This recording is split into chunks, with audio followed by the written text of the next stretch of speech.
Hi, it's Natalia with Skyline Properties, and I'm here at Green Lake in Seattle with two what would you do questions. Question number one, what would you do? You are the seller, the buyers have just completed their inspection, you've gone back and forth a few times negotiating what you'll fix, last time frame's up, it passes, it expires. What does that mean? What does it mean to a seller and what does it mean to a buyer? As a buyer, it means that you've just bought the property. If you've let that last time frame expire, regardless, you've bought the property. The only thing you can do is purchase it or lose your earnest money. As a seller, how do you go about making sure your listing agent makes sure that that sale will close?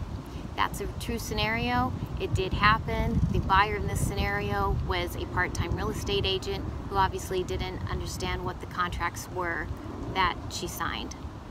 So I often have thought of what if she hadn't been the buyer and there really was a buyer. That buyer probably wouldn't have been very happy. That buyer could have been you. Second scenario just happened last year. Buyers, we were purchasing a house, we marked the washer dryer stayed. Walk through before closing, washer dryer weren't there. I said to the agent, where's the washer dryer? She said, they're not included. I said, yes they are, they're marked on the contract. She said, well, they're not supposed to be. I said, well, they are. So on that scenario, the listing agent didn't look at the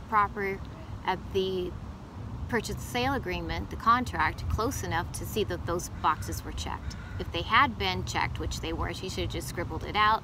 Everybody initialed it, stating that the washer dryer are not included. But in this scenario, they were included.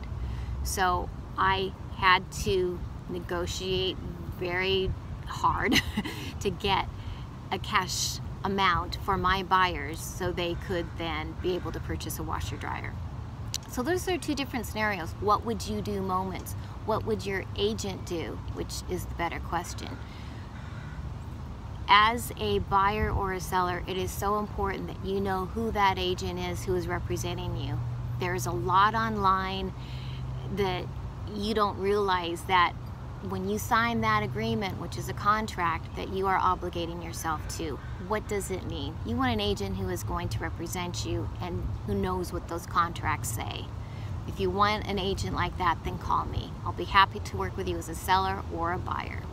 My number again, 206-979-07.